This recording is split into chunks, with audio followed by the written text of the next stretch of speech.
for the next panel, well, and actually the last panel, I just want to say I can't wait for another 3-year-old to come and just be pro at 3, doing all those Easter eggs. It's amazing that they're going to be able to do that the rest of their life, and it's a fascinating panel. But this next panel is made up of some of the most influential executives reshaping the sports industry through next-generation technologies and innovative new business models.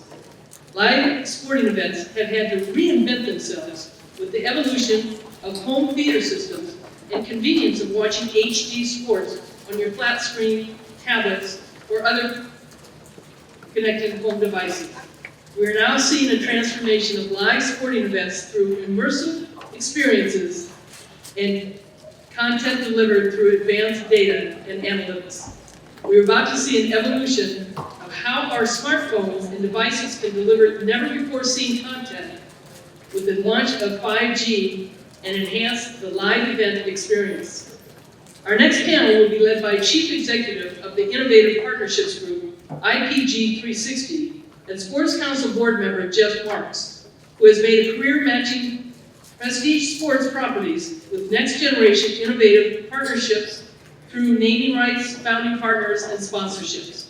You be the judge after this panel, whether to stay at home on the couch or become an experienced collector at your next live sporting event.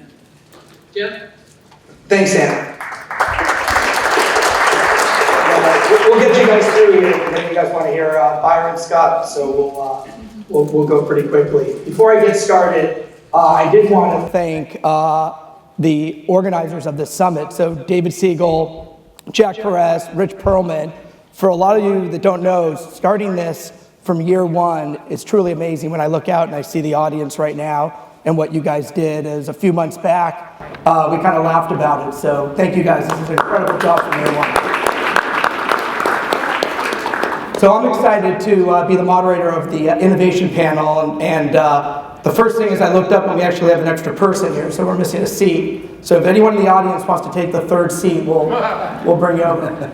No, unfortunately, Mark Alba of NTT Data, he actually had pneumonia, and he was 50-50 this morning, and we said, stay back in Boston, don't take the early flight. So unfortunately, or fortunately, our two esteemed speakers get to do a lot more talking over the next 30 minutes plus. So, as a side note, Mark was just spotted at the Red Sox game. I got a doctor's note. Are you sure? It's okay. Okay. He was very innovative. He forged it. Two distinguished executives in our industry. First, Kerry Grandin. I'm going to let Kerry speak a little bit about his past and his present, his future. Kerry came from the world of entertainment. Ran one of the largest studios, founded another one, has had a decorated career of 70+ movies, and then he left the industry and started something called immersive artistry, where he saw a moment in time where sports and live events and even entertainment was intersecting with some of his past. And then also we have Bryan Freeze. Thank you, Bryan, for flying all the way out here from Sprint's headquarters in Kansas City. Yep, glad to early this morning. Yep, glad to be here. Thank you. Nice to meet you all. And you guys get a chance to talk to Bryan after during the cocktail reception. Bryan has a pretty large job at Sprint. He runs the new 5G and everything that's going to be happening. So for all those in the audience who don't know what 5G is or where it's going, hit Bryan up and he'll be able to talk a little bit about that. So why don't we kick this off? We're going to go for about 30 minutes or so, and then we'll open it up to any questions the audience has. So without further ado, Kerry, why don't you give a little bit of background about yourself and how you got into this middle seat right now. Oh, thank you very much, Jeff, and thank you for having us here. We're not doing the video. We are doing the video. Oh, we actually, you know what? We did. We do have a video. Thank you very much. Why don't you run a video? Because it's not my panel, Jeff. It's the last panel you're going to be invited to.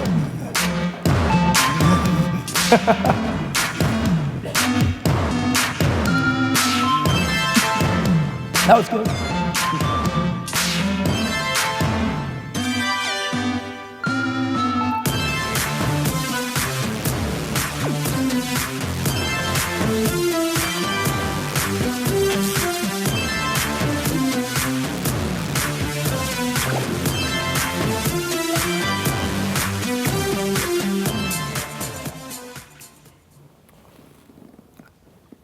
right, good. I think this is going to loop, so I think you're on. Oh, okay.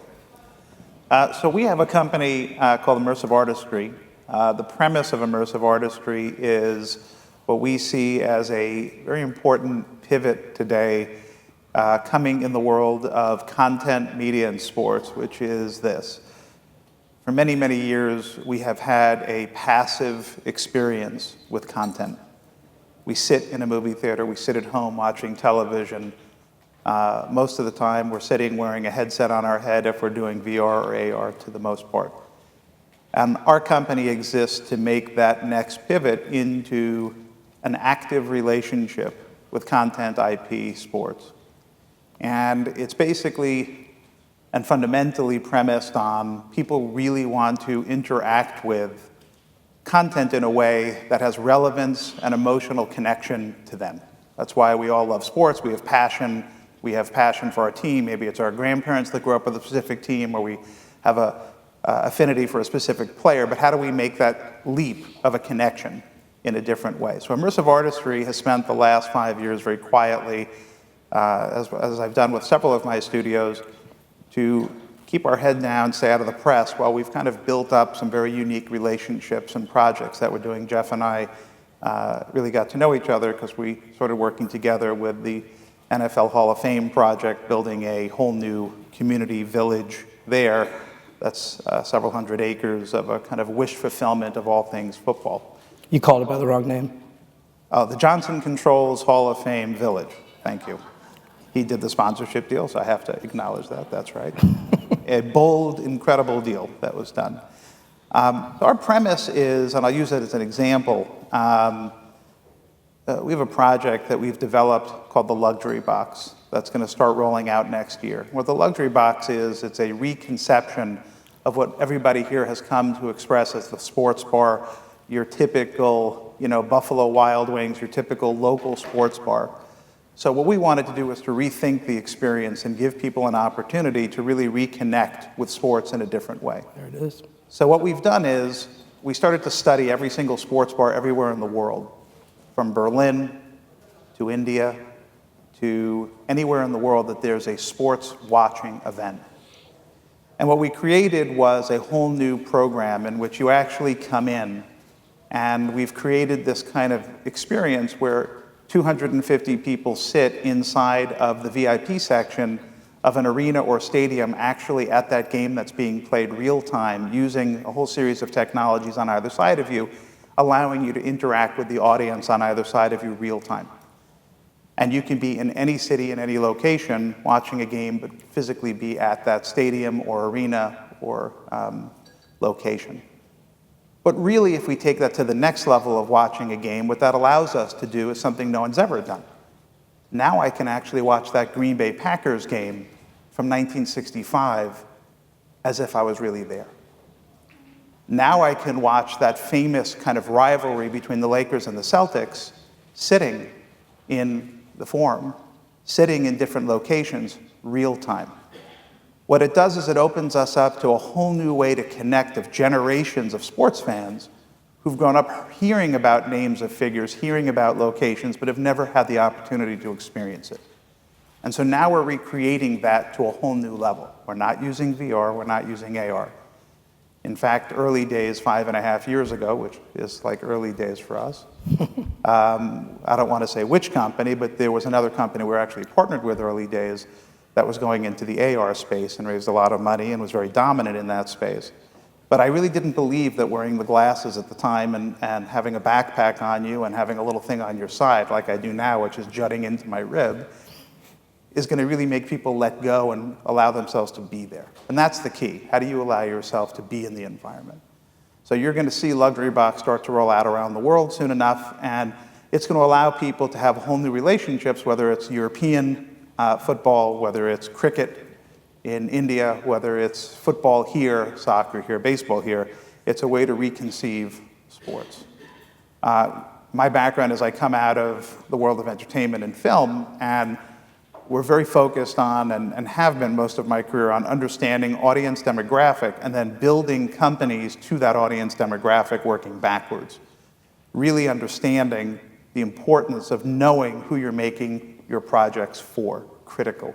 Not thinking you know better, but understanding the needs of the demographic. That's why in the 90s, we built a studio from scratch called Dimension Films with the premise of, can we make films that star teenagers or about teenage angst, cynicism, narcissism, set it against a genre set, and we were fortunate to have a slate of projects that targeted that audience and then grew it from there with The Crow, Scream, Scary Movie, Spy Kids, Dusk Till Dawn, and several others. And then years later, I started a studio from scratch that focused on how do we focus on the empowerment of a whole generation of 4th, 5th, 6th, 7th, and 8th graders. How do we actually recognize that there was a whole demographic that was lost, that needed content proactively for itself, which is why I started Walden Media, Walden Films, Walden Books, to really tailor to them and have that for them. Today with immersive artistry, we're doing it again, where we really recognize that there's a huge audience out there of people that want to connect in a different way. They're ready to connect. So we're fortunate that we have projects in both the sports space and the non-sports space around the world that we're doing that are taking these components but allowing you to live them real time. I'm sure everybody here has either seen promos or has seen the TV show Westworld.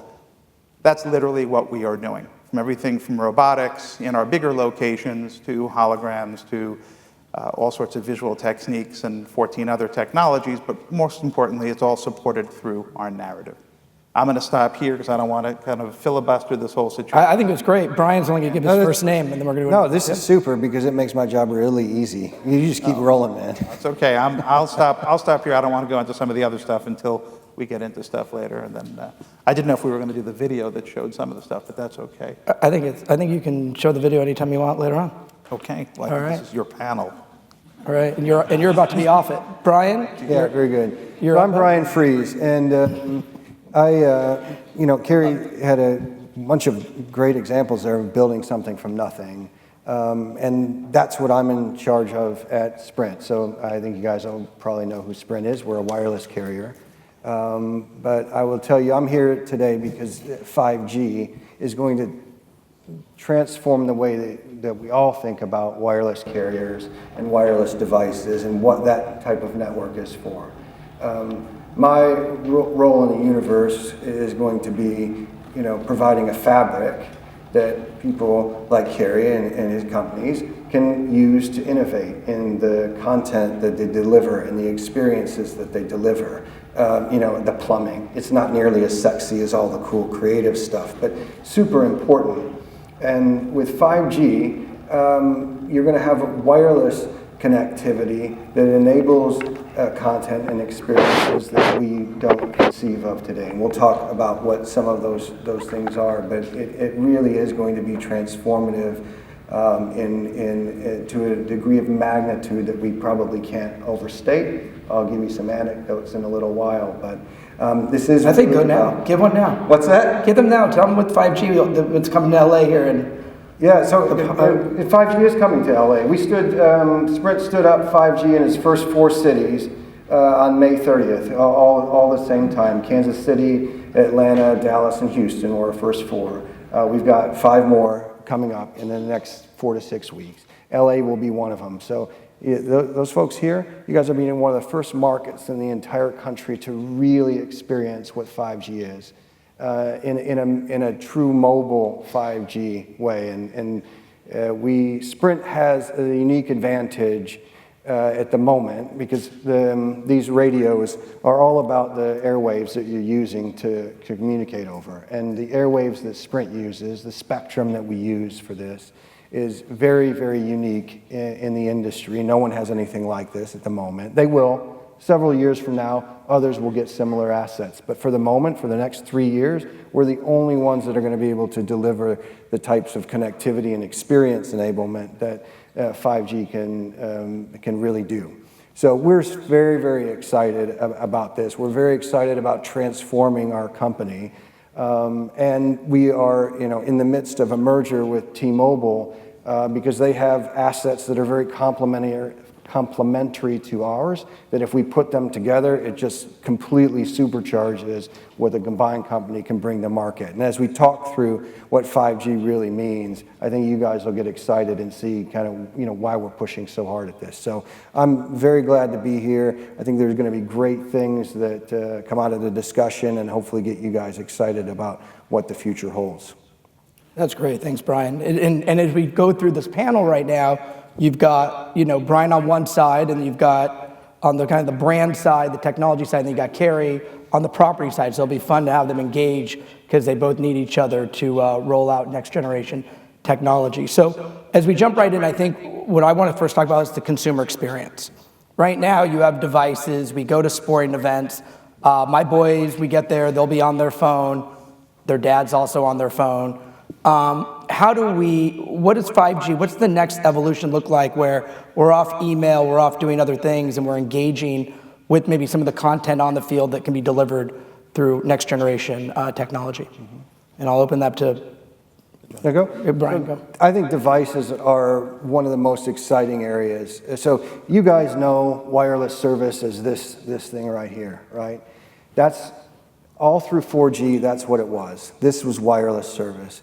5G has very little to do with this. Now, you will see these things get marketed. These will be the first 5G devices. So initially, 5G is going to look like what you're accustomed to. It'll just go much faster, right? But the promise of 5G is not about this. It's about other devices, and some of them are fairly easy to contemplate. So let's take an example from the sports world. If we take a venue and we outfit it with a whole pile of connected cameras that are able to wirelessly transmit information simultaneously in sync with one another, such that you're able to capture even 3D imagery of what's going on in real time and project that to a customer that's now getting, albeit a visual experience, but a visual experience unlike anything that they can do. And something that's customizable, because once you've got that everywhere, I can look at the gameplay from any angle in the stadium, again, in 3D, like amazing, amazing stuff. This is already happening in South Korea. South Korea actually is in a hub of innovation on this front. Baseball in particular is the sport where it's being brought to life, where they've allowed customers to customize how they're viewing the sport, from what angle, what play, wherever they want to do. And they're able to do this because these 5G networks are now capable of handling that massive amount of high definition video in a customizable way. I mean, that's incredible. But it's also pretty easy to imagine, right? It's already here. I just told you about it. Now, something that's harder to imagine is what I'll describe to you next, which is I was with my network innovation team recently, and they were showing me a prototype of a new device. So again, this is about devices. What is a device in 5G? Well, this device, they handed it to me, it looked like a postage stamp or a scratch and sniff sticker, one of the two. They're about the same size. And I asked him, what is this thing? He handed me a little piece of paper. He said, it's a radio. A radio.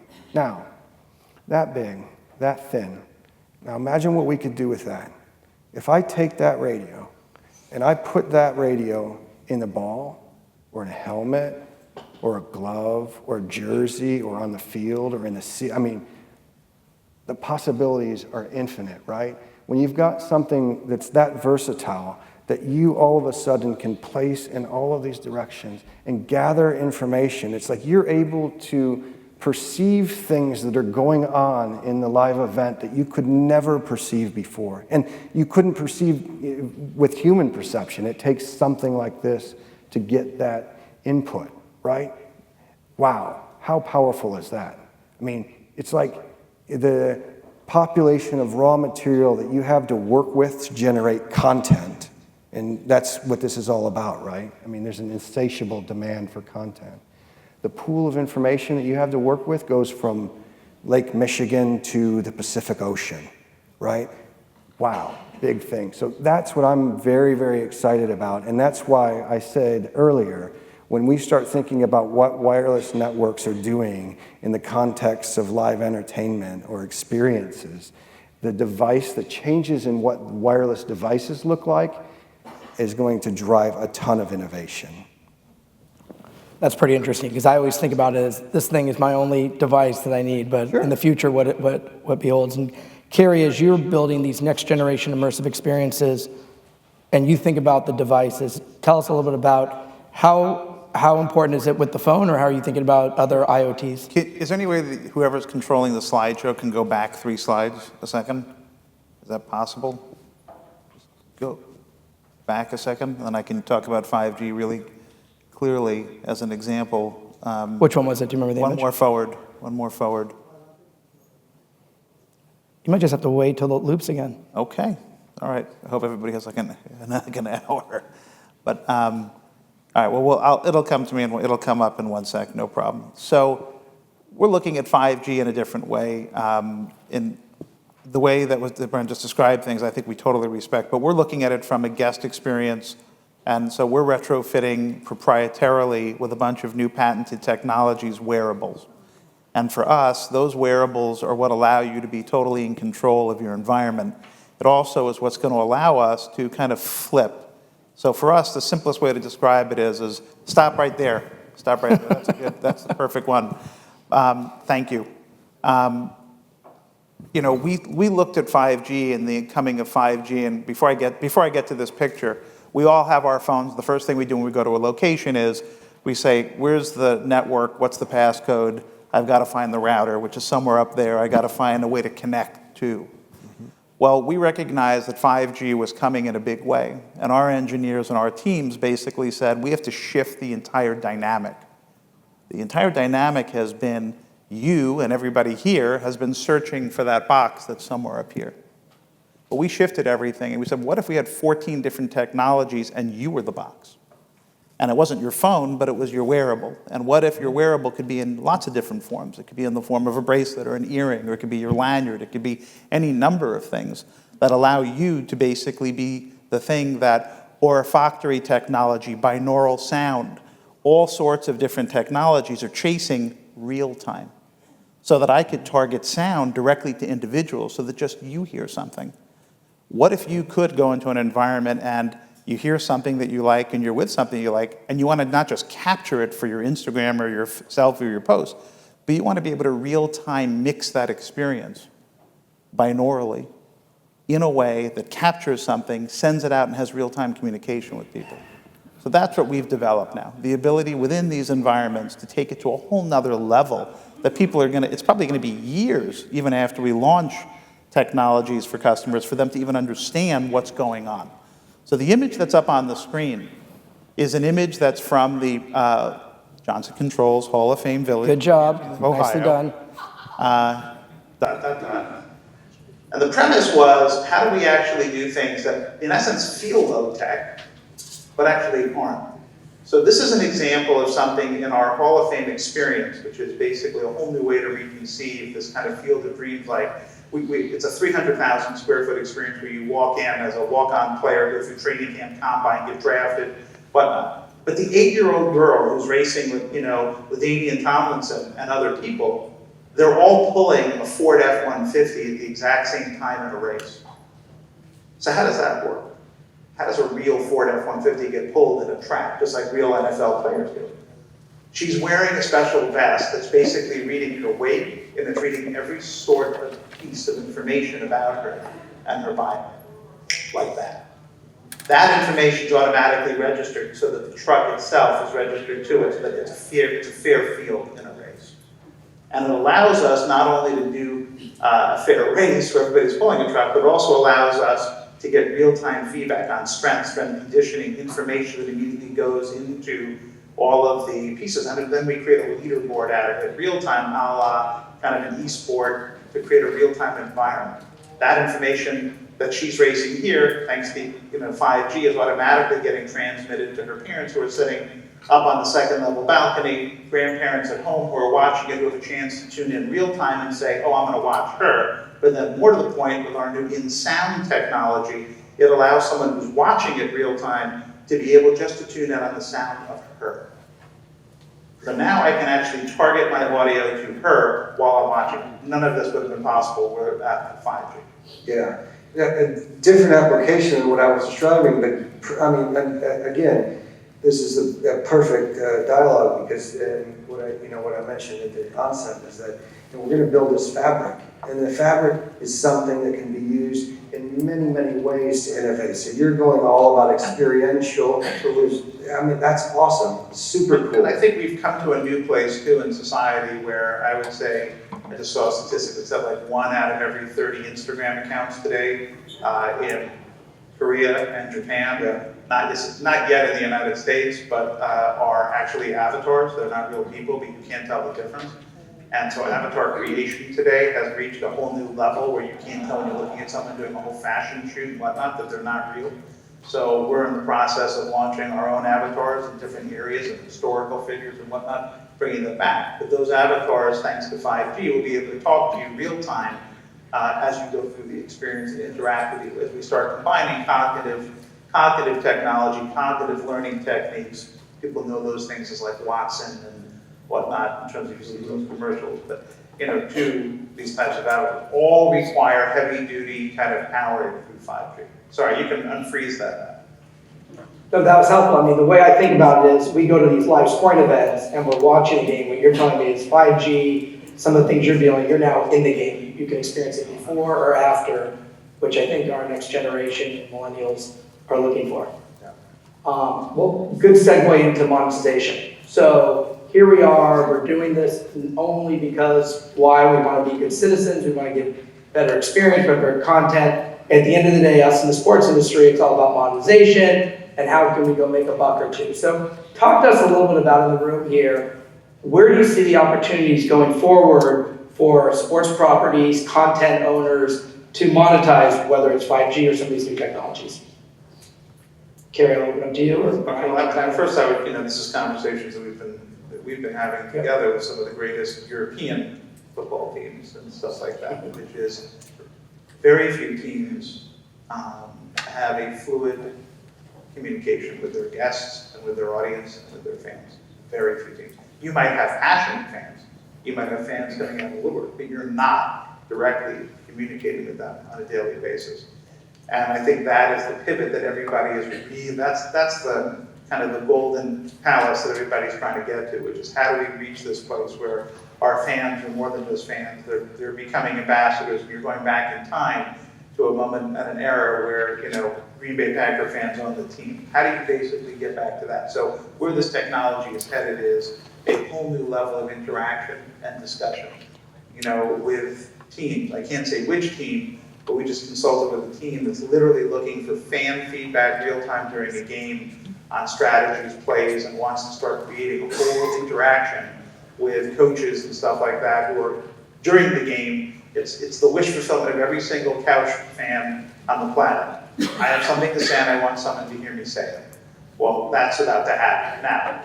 That will go out and that'll be a big thing for a while until you realize, of course, that you're not really having an impact on what the running back is doing at that moment. But there is going to be a bunch of interaction and real-time interaction technology-wise. Yeah. So I think from a carrier perspective or operator perspective, this is going to be a different moment for us.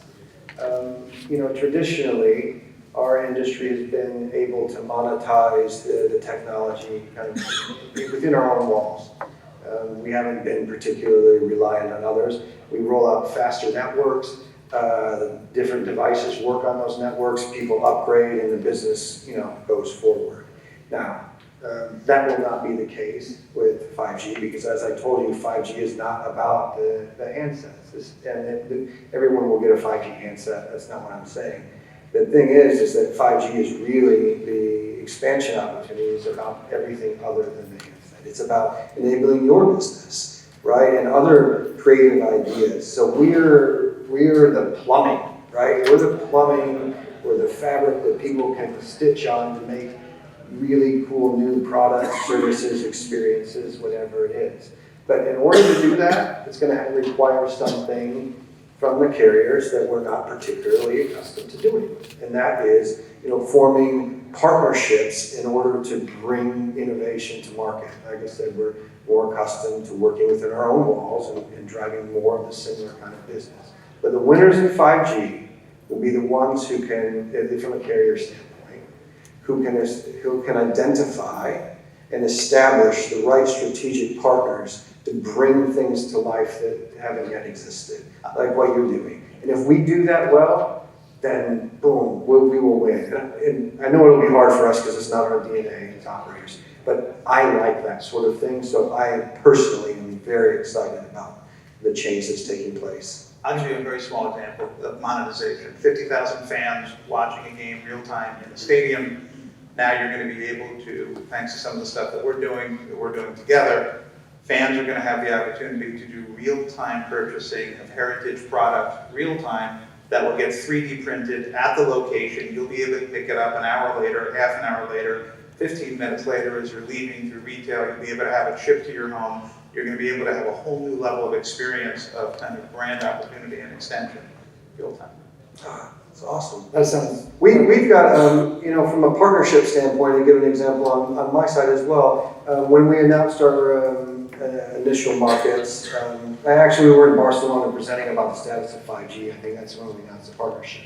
There's a company called Hatch. I think the panel before this was about gaming, so this is relevant to that conversation. So just in the way that audio and video content has changed in the way that you consume it when it was able to be streamed over networks, we're doing the same thing for gaming content, mobile gaming content, the games that you play on your mobile handset. There's a company called Hatch out of Finland that we've partnered with, and what they've done is aggregated some of the best mobile games in the world into a portfolio that can be streamed to the device, so you don't have to download, you don't have to worry about storage. You can play with other people in real time. You can pick up games where you left off. I mean, it's just a beautiful, beautiful interface that they've built, and a lot of fun to play. So we haven't launched it yet. We're still tuning the product to our 5G networks at launch. But in the coming weeks, you guys will have the chance to experience that. And that's just the starting point of what things can do. But it does bring home the point that we built something that now these partnerships can innovate on and bring new services to folks. And that's what we want to continue pursuing. Those are fantastic examples. And as I think about the fact is we don't even know the speed's going to be so fast, what devices are next, we probably don't know. I mean, I know, Kerry, you're working on right now with a couple of the largest technology retail companies in the world, ICT, immersive commerce technology. I guess that's another example of monetization where you're delivering things real time. How do you see this impacting future business models in sports and venues, the traditional point of sale companies with all that fancy infrastructure that's 5-10 years old? Is now going to be such a way where you just don't need all that heavy capital investment with going on, or do you still see the need for heavy infrastructure at live sporting events? Well, the good thing about my part of that question is that in wireless technology, it's inherently wireless, so you don't need a bunch of physical infrastructure. And the physical infrastructure that you do need is getting smaller and smaller and smaller. So the way that we're thinking about, just to give you an example, we've used these radios, that boxes that have maybe 6 or 8 antennas on them. The new radios that we're putting up for 5G have 128. And they're half the footprint size of the old radios, much lighter. So you could do that. You can put many, many smaller radios in around the venue to get coverage. So I think that this is going to afford the opportunity to take existing venues and completely refresh them from a technology standpoint in a way that's not requiring a massive amount of overhauling or additional infrastructure. And that's interesting. As I think about that, as we see, these massive new stadiums going online, Mercedes-Benz Stadium, $2 billion, Globe Life Park, $2 billion, the one in LA here, $5-6 billion. What you're saying is some of the have-nots or the older venues will have a chance to catch up in some areas. Yeah, I mean, there might be valid reasons to build new venues, but the technology advancement isn't going to be the thing that drives you to have to do that. Okay, that was good. We're going to go one more round of questions, and then for one question, we'll go to the audience. Data collection. So we talked about monetization. Should we be, us as consumers and fans going to events, concerned about all this data you are, whether you're collecting now or in the future? Is our privacy violated? Is it an opportunity for us to actually engage, and is it positive for us? How do you guys look at data in this new environment?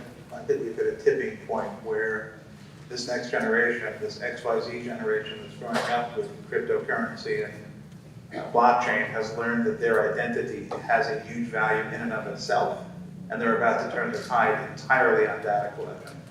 And I think that there has to be tremendous more responsibility from people like us and others to give people very clear indications of what is occurring when you opt into something and what is not occurring when you opt into something. And I think that we've hit this place now where people have finally wisened up that they no longer want to just be signing into things and find that they're, them as an asset are being monetized without their involvement. Couldn't agree more. I mean, from a wireless operator standpoint, we are the closest thing to the users of this technology, right? As soon as you're doing something on a wireless device, we're able to see it. Now, fortunately, carriers are inherently a conservative bunch, and most of that data just sits idly by, so it's not the carriers that are using that, even though we have access to it. I think there's a huge social dialogue that's going to have to occur nationally about where the appropriate boundaries are for data collection and utilization. And this is a new era. I mean, all this stuff is unfamiliar to us. We're going to have to feel our way through it, and hopefully we make very good decisions. But definitely, because we're so close to it, the carriers have a heightened sense of responsibility around privacy and security. Okay, good. I'm getting in the back here, I guess, a 2-minute warning, so we'll open it up. Any questions for the audience, for our panel experts here on innovation? Yes. And what your name is? Here comes the microphone. We have a mic. Thank you. Callie Gilbert, Tower 50 Productions. How will the 5G be implemented in the new LA Stadium? So when you think about one thing, stadiums use a different type of radio system than you have broadly throughout the community. They're called distributed antenna systems.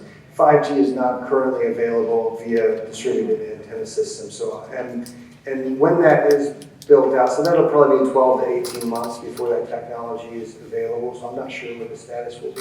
Here's how I think about infrastructure in public venues, though. None of the carriers are going to have an advantage over one another in that. You have to democratize that, because as much as I'd love to see only Sprint or Sprint T-Mobile customers in the stadium, the fact is that everybody's going to have customers there, and you can't have certain customers have a good experience at the expense of others. So the access to the systems has to be democratized in a way that you can get there. Now, where we compete then is about content. Once you can access what's happening in the venue, what can you do with that? What experiences are you producing? What value are you delivering to the fans that are there or at a distance trying to enjoy that experience? And I think, that's a much better field for competition than trying to elbow each other out so that we can't use each other's infrastructure. That's great. Is that the rating of our panel, the 0, or is that me? We just do this? Is that it? No more questions? One more? Are we good? Okay, well, thank you guys very much. Carrie and Bryan, thank you.